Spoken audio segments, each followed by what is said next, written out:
So this video is going to be a little bit longer than necessary, but that's only because I would like to discuss, as a glitch hunter I guess you could call me, what makes this trick interesting to me, and what possibilities this trick entails, I guess. First of all, this trick is only doable on a Japanese version, as far as I'm aware. It might be doable on PAL version, but NTSC is not able to do it for some reason. When you break this glass with the Kung Fu Fighter, the properties of this wall changes. And what I mean by that is it has different positioning than the glass before it breaks. And because of that, once this glass is broken, you'll notice there's you won't notice, but there's a gap right here. You can clip inbounds with Ninja, but that's not really useful because the glass is already broken. What's more important is that there's a gap on the other side of the wall here from the inside. Like most of the clips in this game, they use perpendicular angles. Okay, this wall being at like a 90-degree angle. You'll want to jump in towards this wall so you're inside the wall a bit, and then angle yourself straight against this corner. And you'll notice that it'll wiggle around, and you can clip out of bounds here pretty quickly if you get lucky or have a good wiggle. Sometimes you'll clip through on the other side of the wall, or you'll get stuck in that middle frame. You just gotta try again. What's interesting to me is that this trick is only possible because there's water out of bounds here, and it goes quite a ways out. And normally with this game, they only put water where it's needed. So like once you are in water and you go out of bounds, like over there with the barrels, as soon as you clip out of bounds, they just cut the water off. But for some reason here, there's water, and I'm assuming it's kind of an extension over there, but I'm not entirely sure because it actually cuts off at some sections around here.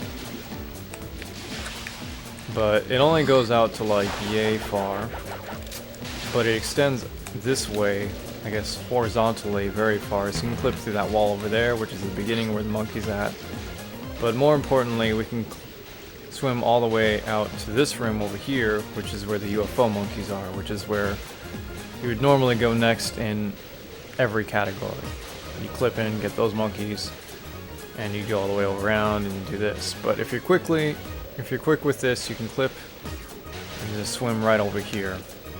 Something to note is since the water extends out further horizontally this way, I shouldn't say horizontally, but further out this way towards the pipe, it is better to aim for angle, or better to aim for the corner, like the further corner over there.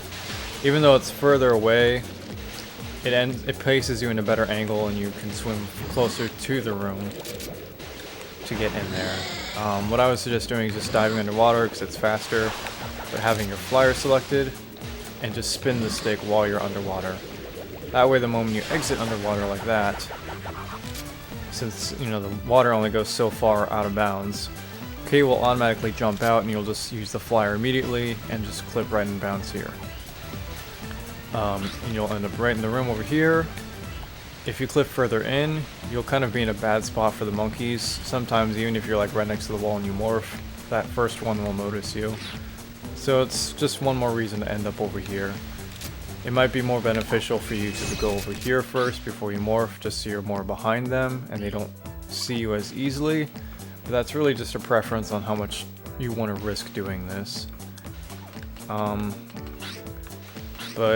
as you can see, they haven't noticed me yet, and pretty much any angle here that you clip from, like whatever part of the room you clip in bounds to, they will not notice you.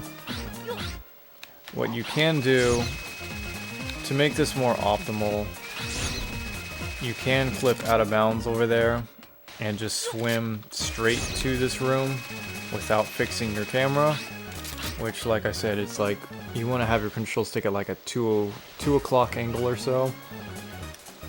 That's usually where you'll end up, and just kind of blindly spin your stick while you're swimming underwater to, just get over here blind. And if you do that quick enough and catch this, like by the time you catch this first monkey, you'll have saved about 3.5 seconds, which really not much at all. And it's very, you know, the clip itself is pretty inconsistent, so this isn't really RTA friendly. But I'm a fan, you know, I'm a firm believer of documenting every trick you find, just in case. If someone finds a way to make that clip consistent, and finds a way to like consistently be able to swim over here really quickly without the fixed camera angle, I mean, hey, that's a free 3.5 seconds for you. Like I said, this trick is JP only, and that's pretty much all I have to say. Oh, another thing that also makes this interesting to me is just the whole out of bounds water where it's not normally, typically is. But the fact that this is JP only means for me, I did most of my glitch hunting on the English version.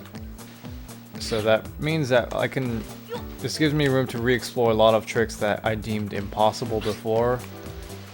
But it might be because they're only impossible on the English version.